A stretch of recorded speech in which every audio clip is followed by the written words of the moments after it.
Coca Cola and Starbucks have joined McDonald's in finally bowing to huge international pressure and pausing operations in Russia. The companies had faced boycott calls in recent days after they continued to trade in the country following Vladimir Putin's illegal invasion of Ukraine. They were accused of putting profits before justice as other companies, including Netflix, Apple and Levi's, withdrew from Russia as a result of Putin's war, which has claimed the lives of hundreds of civilians and forced an estimated 2 million to flee. Bowing to public pressure, Coca-Cola said in a statement, "Our hearts are with the people who are enduring unconscionable effects from these tragic events in Ukraine. We will continue to monitor and assess the situation as circumstances evolve."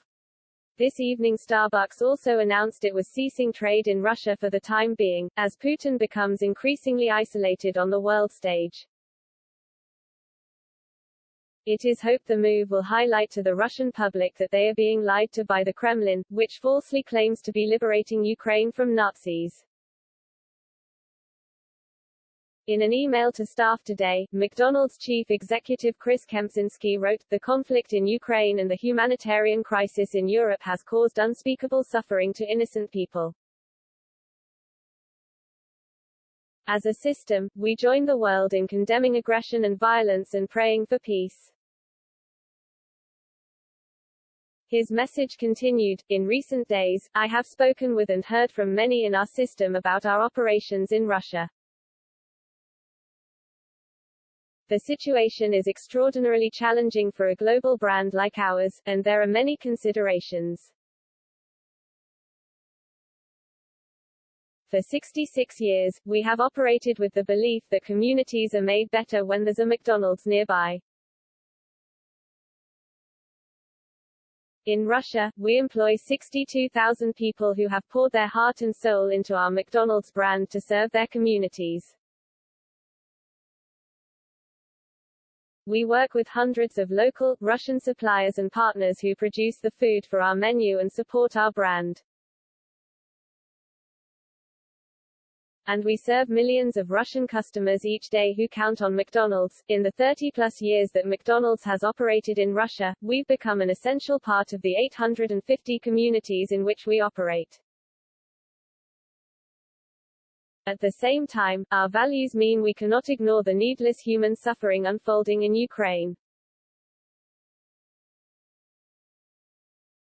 he said. Affected staff in Russia would continue to have their salaries paid.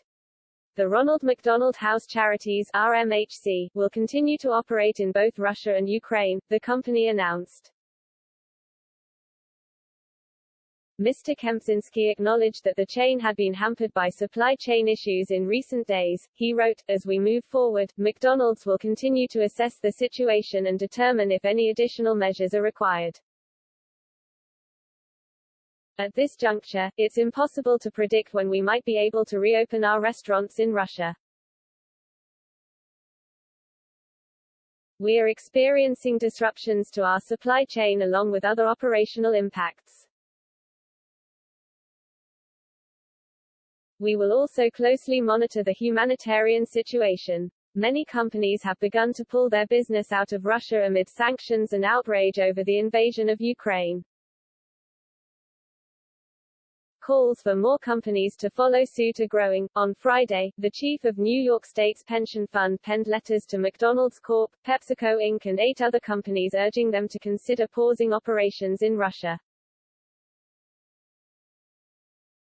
Labor MP Chris Bryant said it was appalling that the firms won't do the right thing. He added, "Some of these multinationals have lost their moral compass." Lib Dem leader Ed Davey added, "Too many Western companies seem to think it's business as usual despite Putin's horrific invasion of Ukraine." Earlier, Shell stopped buying oil from Russia and said it would cut links to the country entirely while the United States stepped up its campaign to punish Moscow by banning Russian oil and energy imports.